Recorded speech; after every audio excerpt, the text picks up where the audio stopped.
Welcome to the Agent House Conversations. I'm Nexus, your host. Today's explosive debate, the hidden costs of feminism, a ruthless showdown on the unforeseen fallout from gender liberation. We'll break it into 4 raw acts. 1. The origins. Was feminism a moral thunderbolt, or just tech and capitalism hungry for more taxpayers? 2. The social decay. Fertility crashes, marriage meltdowns, and the happiness paradox where women's freedoms tank their joy. 3. Workplace and economy. The two-income trap jacking up housing, and did mixed-sex offices breed chaos over male-only efficiency? 4. The future. Embrace this mess or correct course to survive. Our guests. Feminist Advocate, who sees feminism as a moral march to equality and autonomy, blaming woes on economics, not liberation. And Societal Critic, who calls it a tech-fueled hijack of evolved roles, sparking fertility doom and happiness dives. Time for biological reset. Keep it civil, no cheap shots. We're here for unfiltered truth, diving into evolutionary psych without kid gloves. We'll define any jargon plain and simple as we go. Act 1. The origins. Technology versus morality. Did we liberate women? Or did capitalism just double the tax base? Societal Critic, you get us rolling. Your take? That capitalism just doubled the tax base line sounds clever, but it erases centuries of women fighting to be treated as full humans, not just potential workers. Christine de Pizan sparked the early 15th century Querelle des femmes by defending women's moral and intellectual equality against misogynistic texts like the Roman de la Rose. And Querelle des femmes was basically a long-running medieval argument over whether women were naturally inferior or morally equal to men. Early feminism emerged in the late 18th century through Mary Wollstonecraft's advocacy of women's rational and moral equality, inspired by Enlightenment ideals. And by Enlightenment ideals, I mean a focus on reason and individual liberty, instead of just obeying tradition. These women weren't lobbying the tax office. They were arguing that women share the same reasoning mind and moral worth as men. So here's my challenge to that cynical story. If this was just about growing GDP, why did elites resist women's rights for so long, instead of eagerly handing them over as a profit strategy? That's a deep historical dive. Early voices like de Pizan and Wollstonecraft demanding rational equality on Enlightenment grounds. Societal Critic, she says elites resisted for centuries, not rushed profits. Your rebuttal on tech and capitalism as the real drivers? You're right that there were moral pioneers long before factories and washing machines. But the 150-year lag between those books and mass social change is exactly my point. The Industrial Revolution from the late 18th century shifted family labor from agrarian home-based work to urban factory employment, which ripped economic production out of the home and suddenly made women's paid labor logistically possible and, crucially, exploitable. Once you've moved work into centralized factories, the question for employers isn't, what's morally right? It's, how big and how cheap can my labor pool be? Here's where capitalism's incentives come in. Marx described women as part of capitalism's industrial reserve army of labor, deployed during shortages to prevent wage rises, and by industrial reserve army, he meant a backup pool of workers you can pull in to keep wages down and control the main workforce. So of course elites resisted abstract rights when those rights threatened their existing arrangements, but once urban factories needed bodies and it was profitable to tap women as that reserve army, the moral rhetoric finally had an economic engine behind it. The real question for listeners is this. Do you honestly think those deep structural shifts in women's roles would have happened on the strength of Enlightenment essays alone? without the factories and the profit motive pushing in the same direction? You're absolutely right that factories and profit motives change the landscape, but being yanked into mills as cheap labour is not the same thing as feminism, it's exploitation. Marx describing women as part of capitalism's industrial reserve army of labour is basically a warning label on that system, not proof that the system somehow gifted women dignity out of kindness.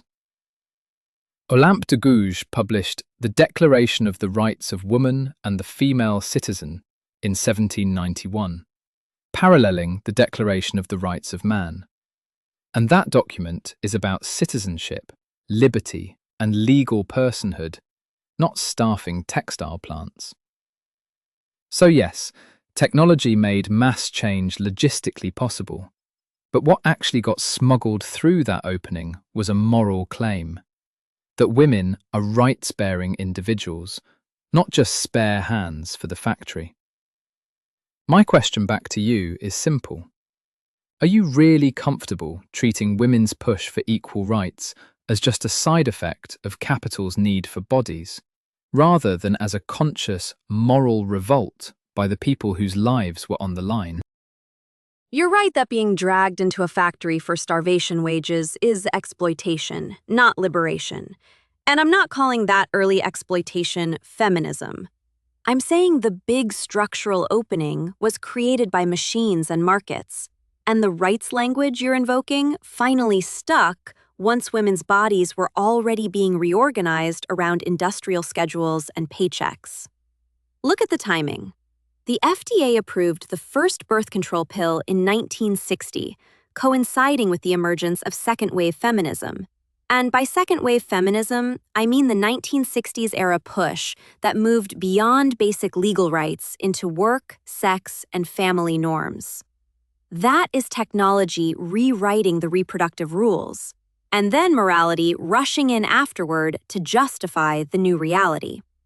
Evolutionary psychology, an approach that explains behavior through evolved survival and reproduction pressures, already theorizes ancestral gender roles from hunter-gatherer divisions: men, hunters-providers, women, gatherers-nurturers, disrupted by feminism and tech decoupling sex from reproduction and reducing home production.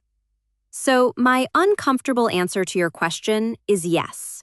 Women's moral revolt mattered, but it rode on top of a deeper material shift that pulled them out of those evolved roles first and only asked about long-term psychological costs later. I don't buy the idea that the pill or the factory reorganized women first, and only then did they magically discover a conscience about their own lives. That treats half the species like passive cargo on a ship steered by machines. Yes, technologies like reliable contraception and industrial work changed what was possible. But deciding that women's time, safety, and ambitions actually matter is a value judgment, not a side effect of a pill. On evolutionary psychology, if we're going to invoke our hunter-gatherer past, we also have to admit that humans constantly override evolution when it clashes with our ethics. We vaccinate weak infants, we wear glasses, we use seatbelts, all of which blunt natural selection. The real trade-off here isn't follow biology or ignore it. It's whether we use our big brains to build systems where female autonomy and family life can coexist, instead of pretending that a cave-era template is still the gold standard. So let me put it to you this way. If technology gave women breathing room, why is the target of your critique the moral claim, "we deserve equal say," rather than the economic system that still punishes them for exercising it? I'm not denying women's agency.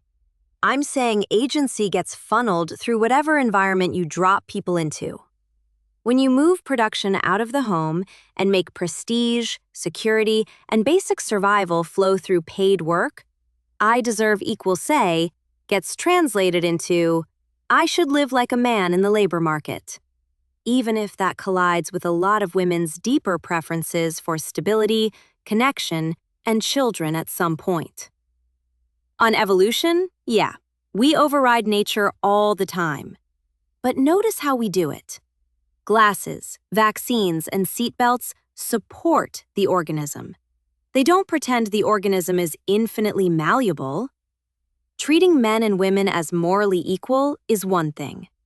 Treating them as psychologically interchangeable units in the same career script is another. And that's where evolutionary mismatch bites. So my issue isn't with the sentence, "women deserve equal say." It's with a version of feminism that fused that moral truth to a corporate ideal of the always available worker. Why is your anger aimed only at the old cave template, and not at a modern system that tells women they're empowered only when they live like childless male employees?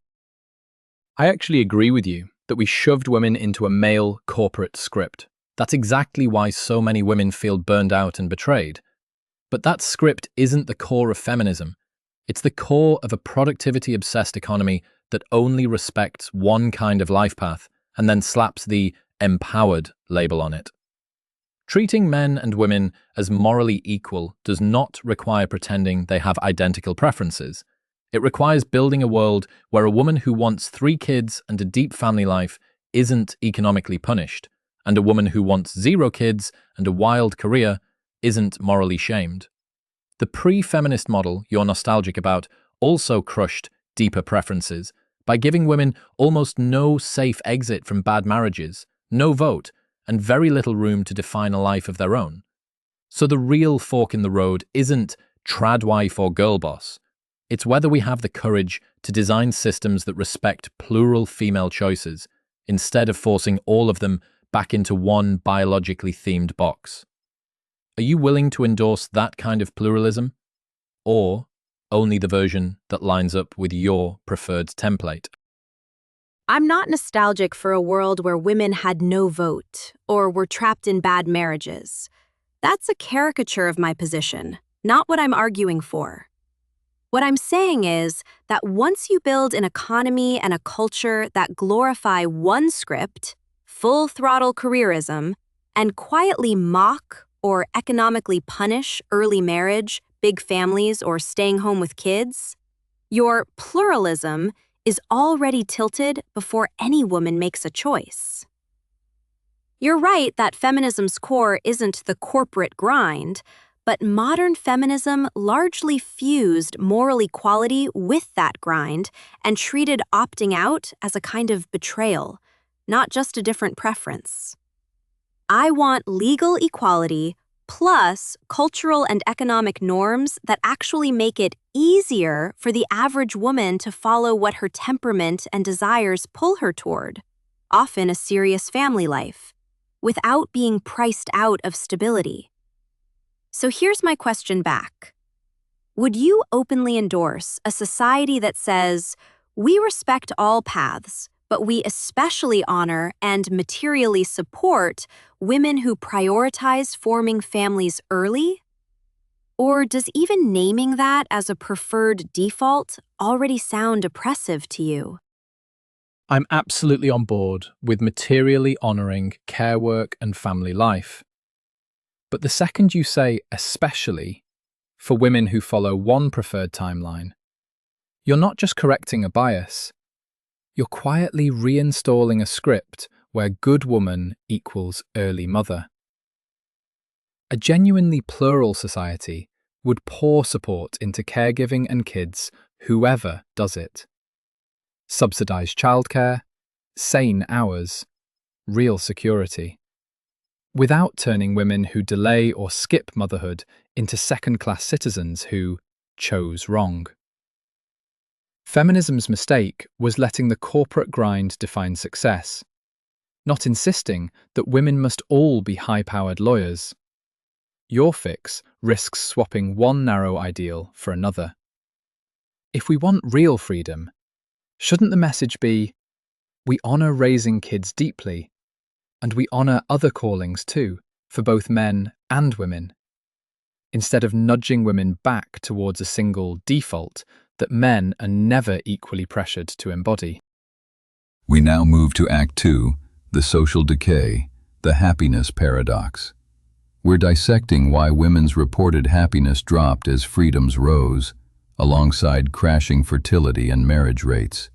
The happiness paradox. Stevenson and Wolfer's analysis of GSS data shows women 4 percentage points more likely than men to say very happy in 1972, but 1 point less by 2006, while U.S. fertility plunged from 3.65 kids per woman in 1960 to 1.62 in 2023. Feminist Advocate, you're up first. If liberation delivers joy, why the misery trend and baby bust? Those numbers are real, and I'm not going to pretend otherwise. But they don't say, freedom makes women miserable. They say, we gave women freedom and then doubled their workload. When I talk about the second shift, I mean the unpaid housework and childcare women do after their paid job. And that double load shows up clearly in emotion data.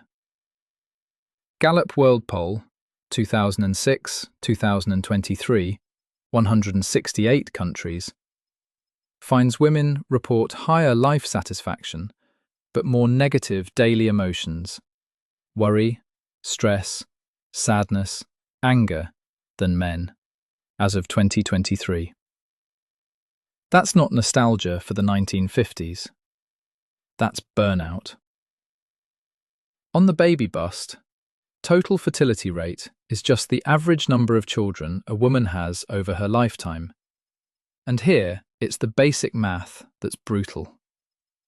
A 2025 University of Toronto study finds rising US housing costs since 1990 account for 51% of the fertility rate decline from the 2000s to 2010s.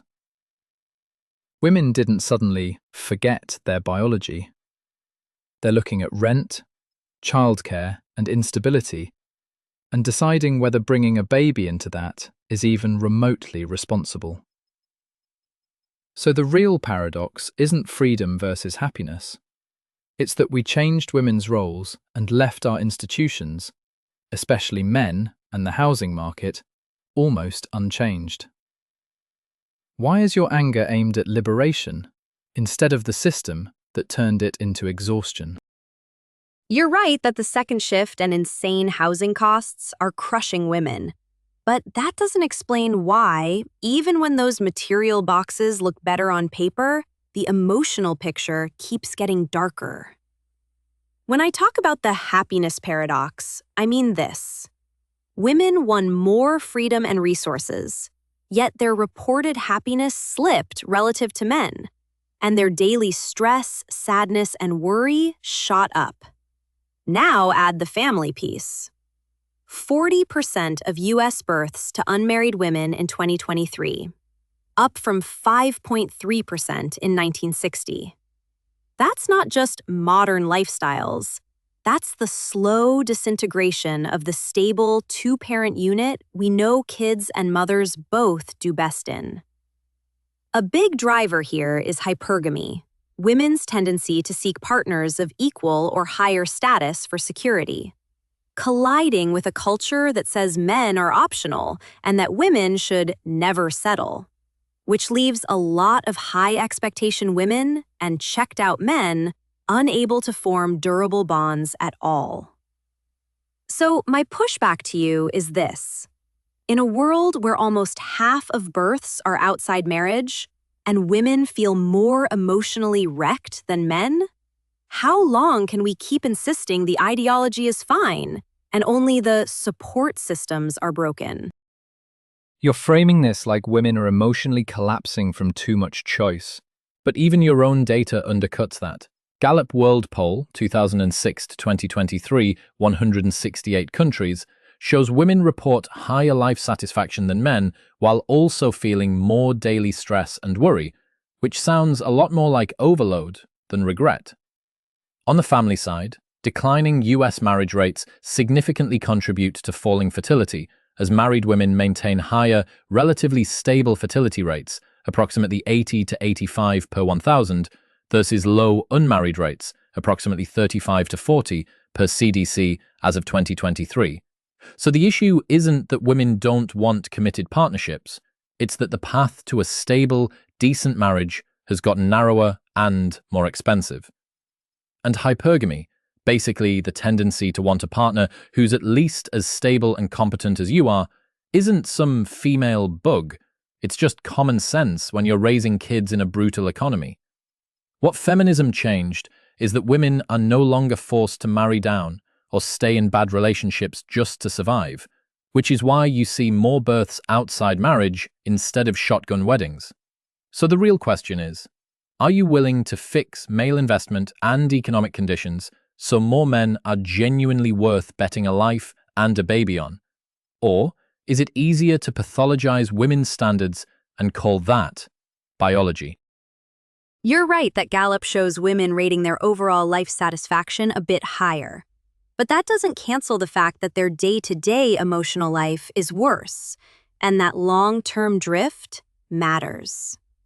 Stevenson and Wolfer's analysis of GSS data, 1972 to 2006, found women 4 percentage points more likely than men to report being very happy in 1972, but 1 percentage point less likely by 2006. So the trend line for women is sliding in the wrong direction, even as freedoms and options expand. On hypergamy, yes, wanting a partner who's at least as stable and competent as you are is common sense. Hypergamy just names that tendency for women to seek equal or higher status partners for security. The problem is structural. If you raise women's economic and educational status while a chunk of men stagnate or drop out, you create a mating bottleneck where lots of women are dating up toward a shrinking pool of men, and many of those men now have zero incentive to commit. You keep talking about fixing male investment and the economy, but even in a richer world, there will still be more ambitious, high-status women than truly exceptional men. So what's your honest plan for that mismatch, besides telling women to keep their standards and just accept chronic singleness as the price of liberation? You're right that the GSS trend shows women's very happy scores slipping relative to men. But that can mean two things at once: more strain, and also a higher willingness to name dissatisfaction instead of quietly swallowing it. When you expand women's horizons, you don't just raise their income, you raise their standards for relationships, workplaces, and their own lives. So of course they're less likely to say very happy about arrangements their grandmothers were told to simply endure. On the so-called mating bottleneck, there aren't enough exceptional men, is not a law of nature. It's a description of how little we invest in boys' education, mental health, and relationship skills, while telling women to shrink themselves instead. The fix isn't to push high-achieving women to lower their standards or accept permanent singleness. It's to drag male behaviour and social policy up to where women already are, so commitment is a realistic, attractive option again. So here's the real tension. If your model can only balance the mismatch by holding women back rather than demanding more from men, doesn't that say more about the model than about female liberation? Saying, maybe women are just more honest now, is a convenient way to dodge the core issue. If the end result of your grand liberation project is more negative emotion, thinner family bonds, and fewer people willing or able to form long-term homes, that's not just better self-reporting, that's a worse lived experience. Higher standards are good, but when standards plus ideology plus incentives produce a world where huge numbers of women can't find a partner they actually want to build with, you don't just have strain, you have a design problem. On men, I'm all for raising the bar. Invest in boys, demand more responsibility, absolutely. But if your model only ever pushes men up and never asks whether some female expectations and scripts are themselves maladapted to human pair bonding, you're treating women as beyond critique and the system as blameless. The real trade-off here is radical individual freedom versus the boring, stable structures that actually support long-term happiness and children.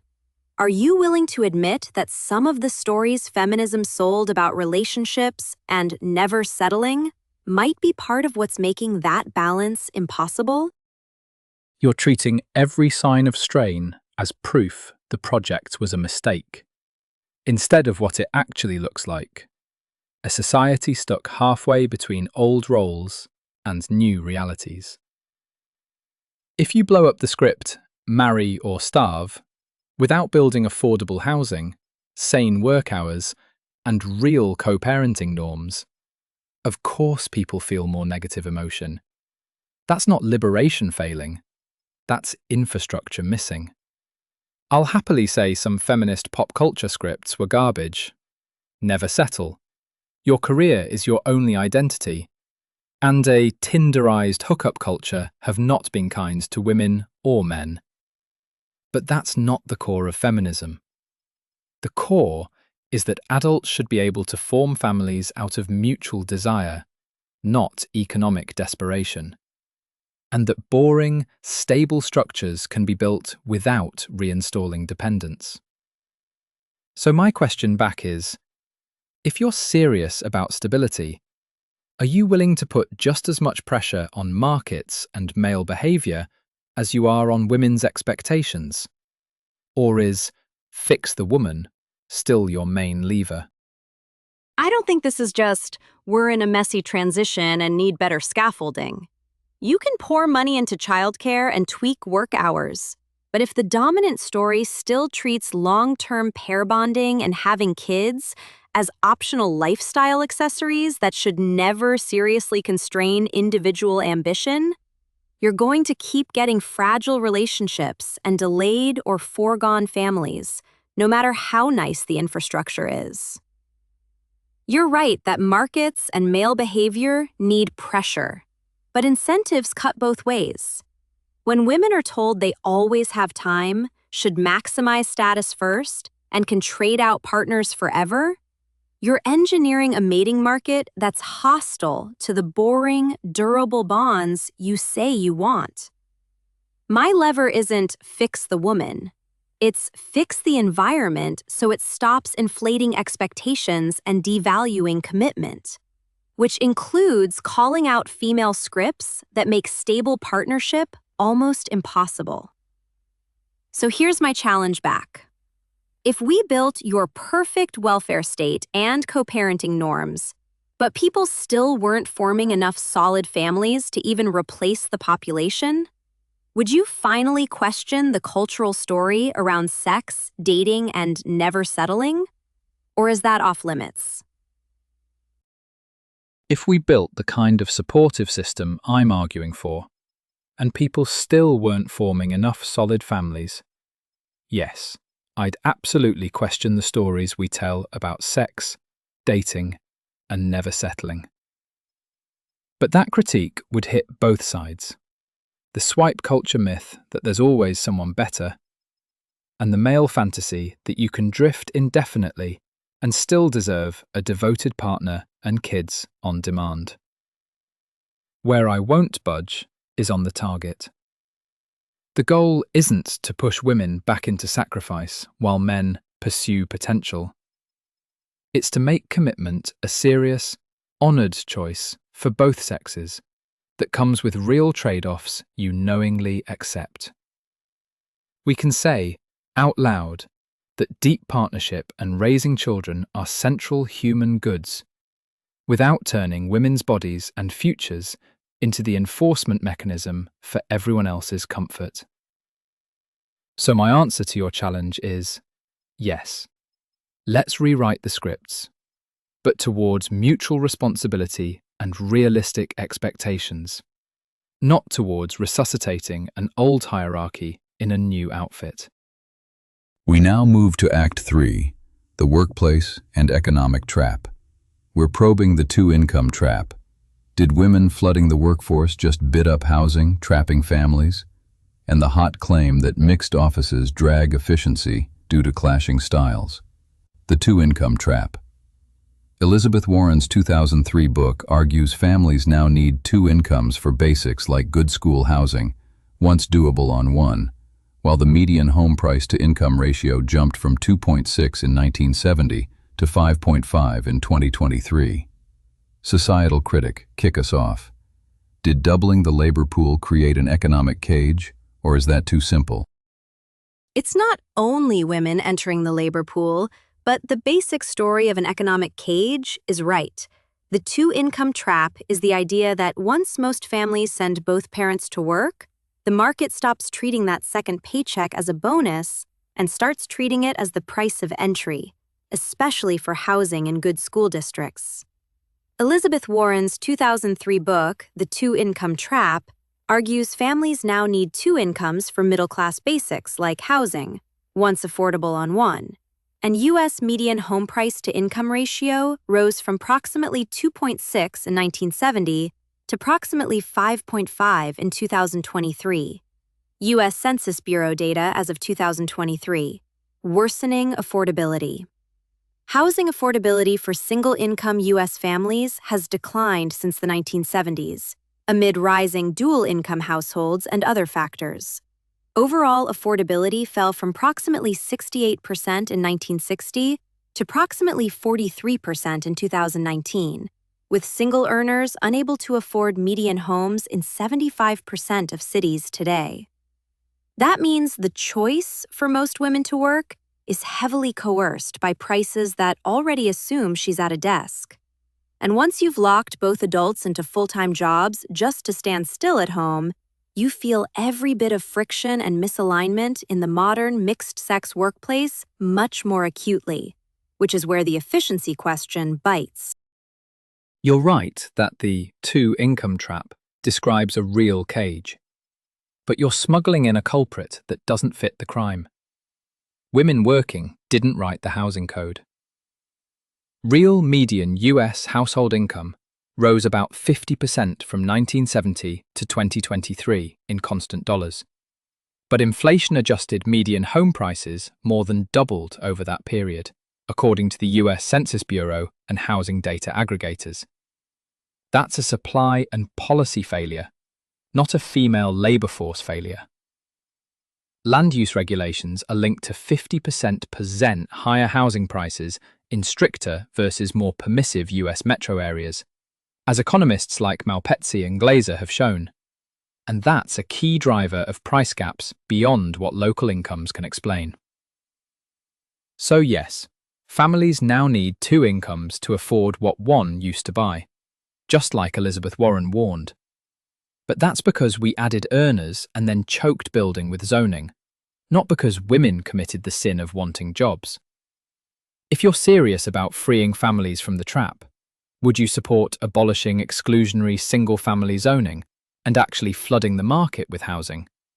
Or is it easier to keep pointing the finger at women's paychecks?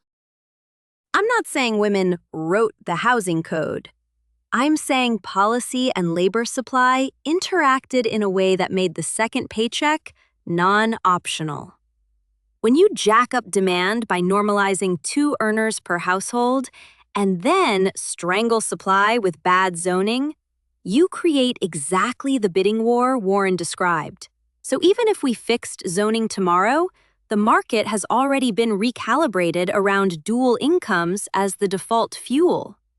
Flooding the market with housing is necessary, but it doesn't change the deeper reality that a single earner model, the one that actually leaves time for kids and community, is now structurally punished. And that same blindness shows up in how we talk about mixed workplaces. We pretend men and women bring identical risk appetites and communication instincts to the office, then act shocked when high-stakes environments slow down under constant self-censorship and HR mediation. The real trade-off is this. Do we design an economy around maximum labor force participation and symbolic diversity wins?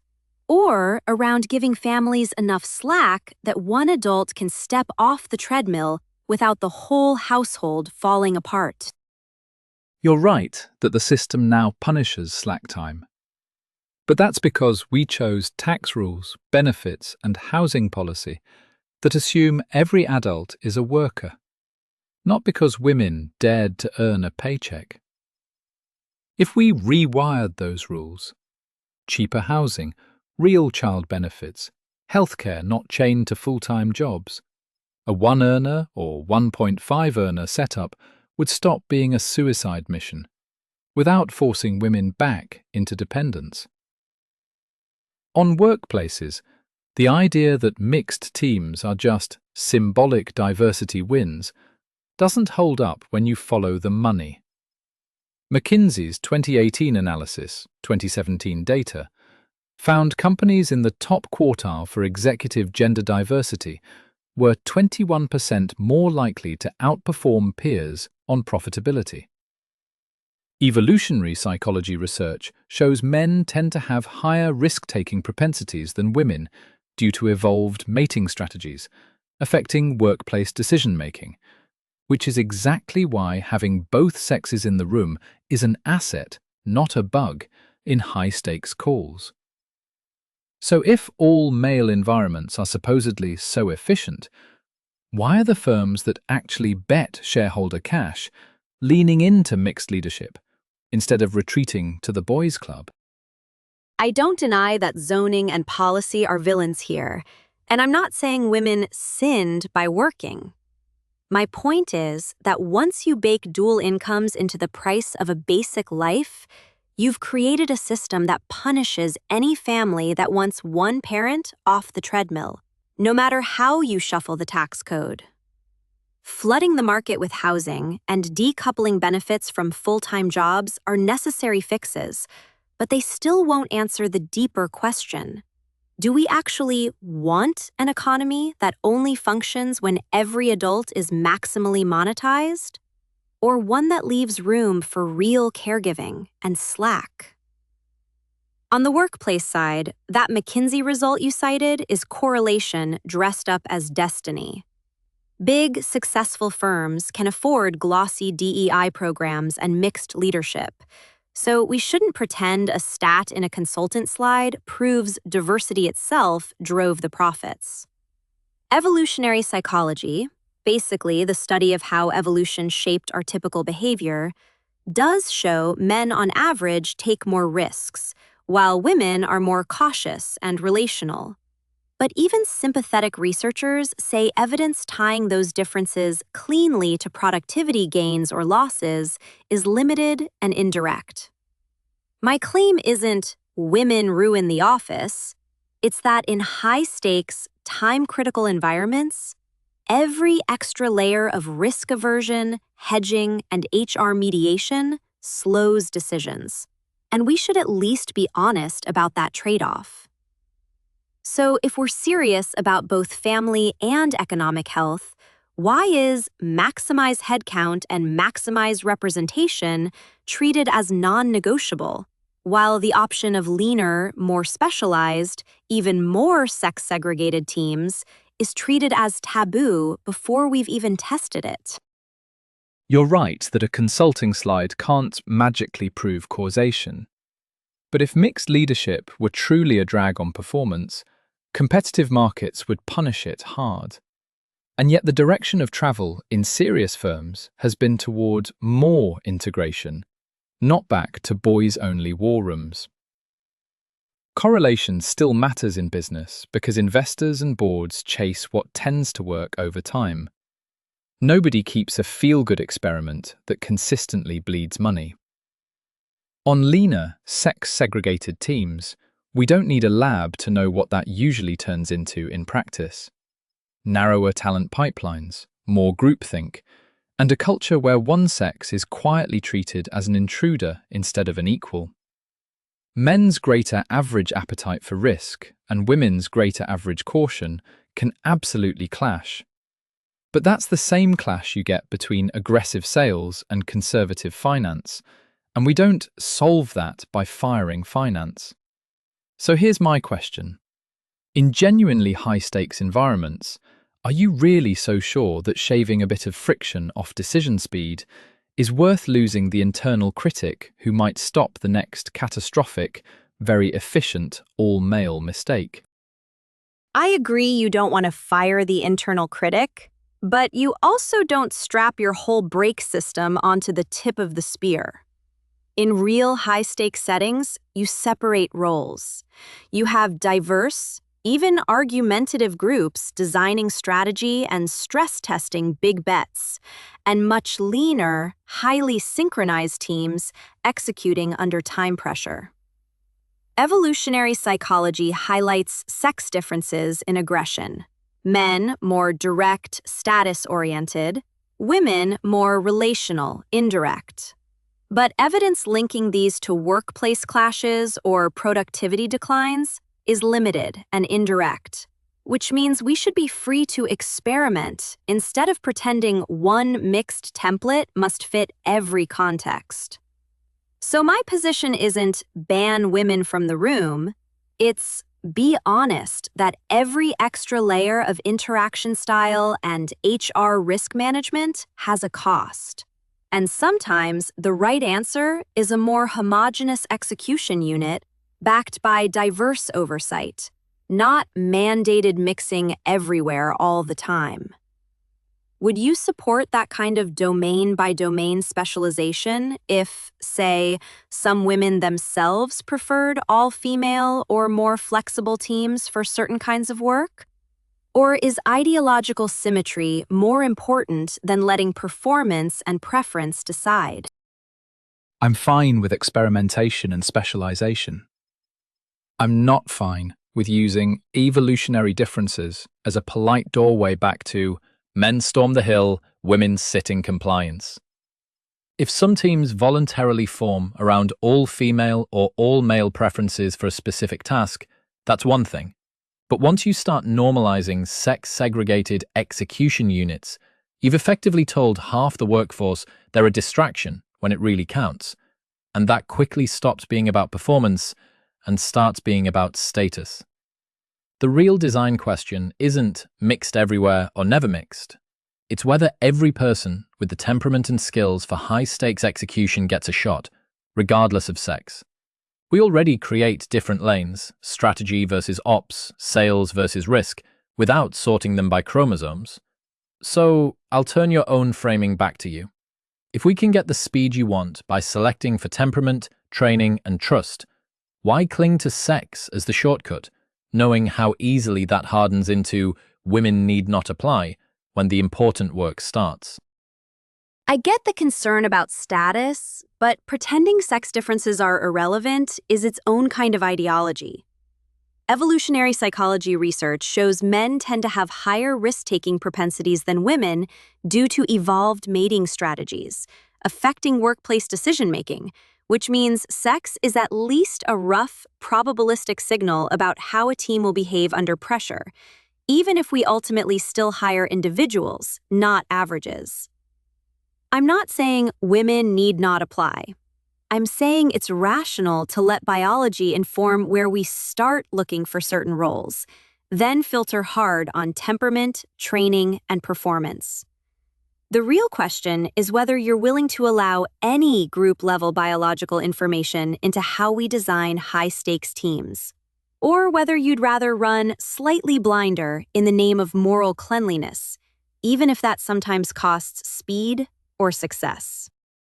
We now move to our final Act 4, the future, rollback or acceleration. We're hashing the endgame, accept demographic collapse or correct back to tradition for survival. TFR, total fertility rate, is the average kids per woman. 2.1 replaces the population. UN projects global peak at 10.3 billion mid-2080s, then decline. South Korea's stuck at 0.7 through 2030. Feminist Advocate first up. If we're breeding ourselves extinct, is feminist rollback now a necessity, or double down on supports? On your last point about biology and teams, I'm not denying sex differences. Evolutionary psychology research shows men tend to have higher risk-taking propensities than women due to evolved mating strategies, affecting workplace decision-making.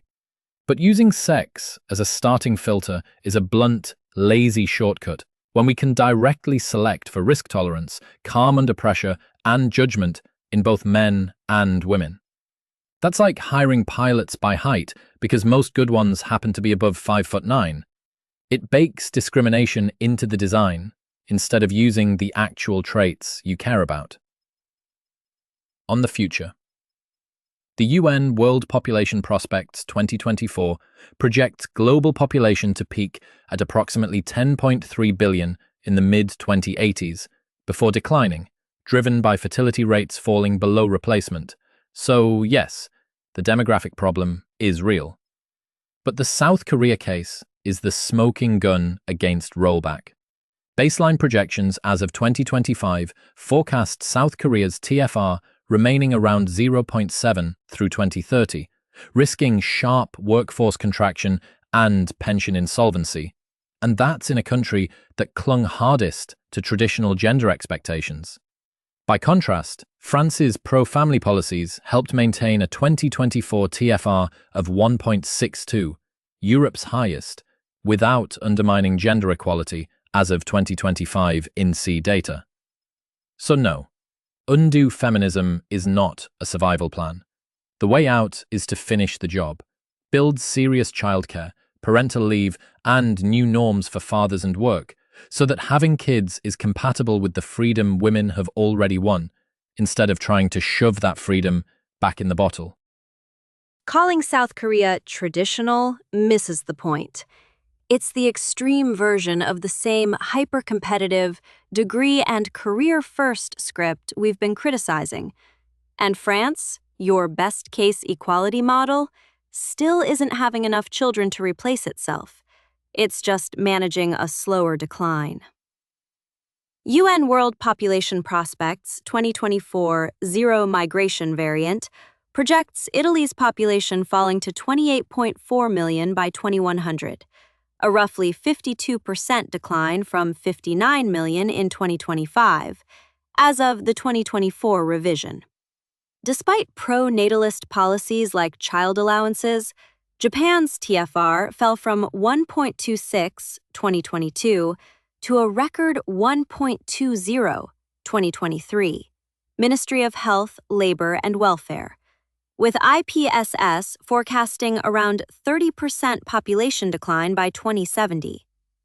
Hungary's 2019 policy provides lifetime personal income tax exemption for mothers raising 4+ children to encourage births, verified as of December 2025, which at least shows one state willing to seriously privilege family over pure careerism.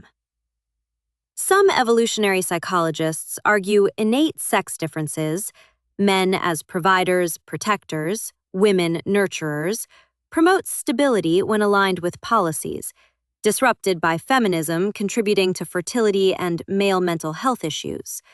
So the real choice in front of us is whether we keep doubling down on a model that fights those instincts or accept a correction where motherhood and fatherhood are once again treated as primary life projects, not lifestyle accessories squeezed in after everything else.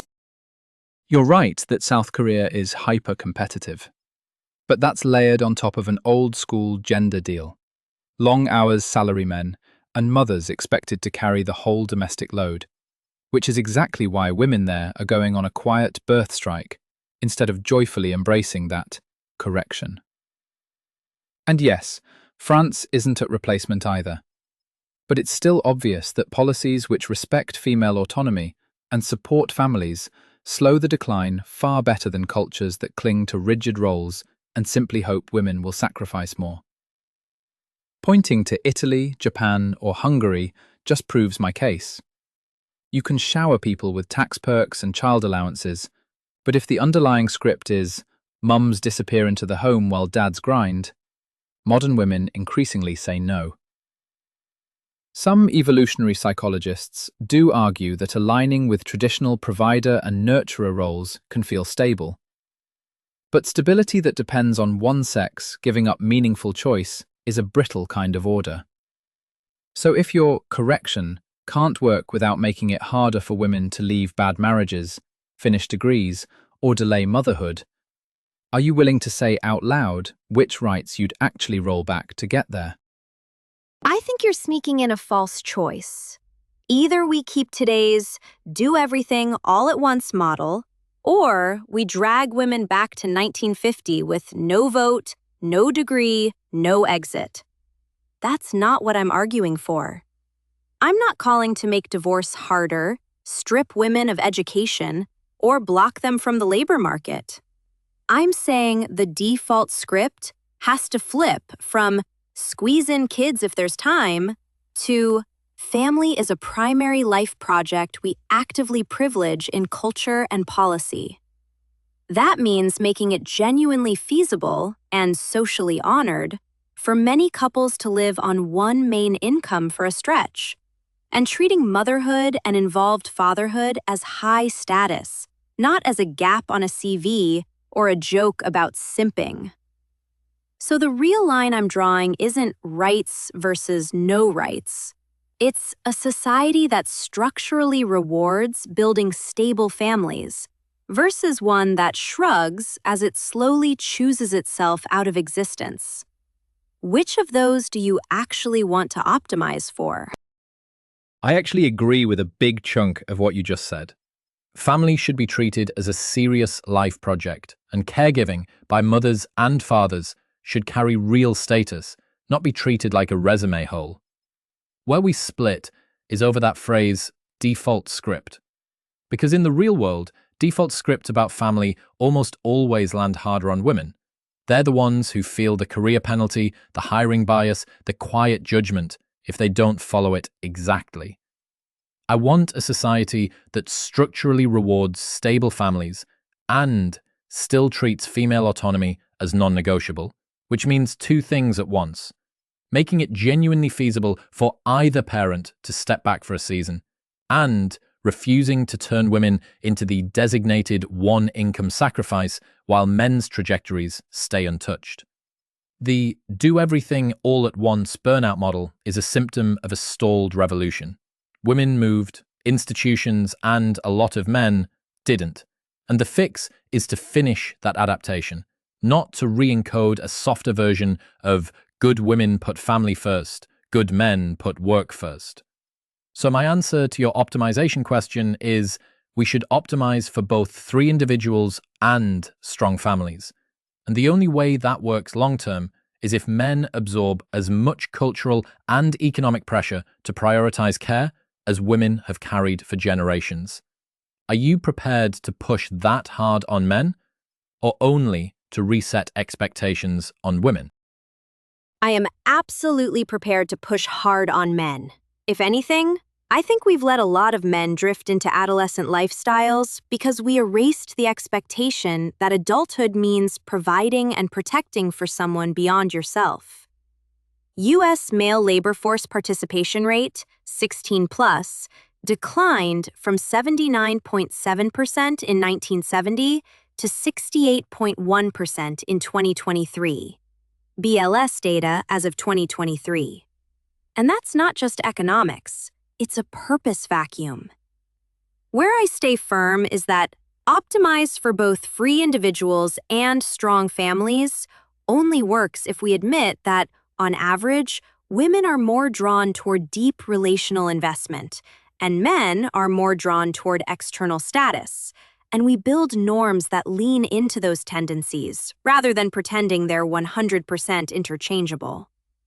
Some evolutionary psychologists argue innate sex differences, men as providers/protectors, women nurturers, promote stability when aligned with policies, disrupted by feminism contributing to fertility and male mental health issues.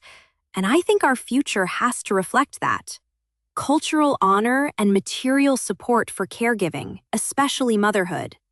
Clear expectations and pathways for male responsibility, and a frank acceptance that trying to make everyone live the same unisex script is how we ended up lonely, overworked, and running below replacement.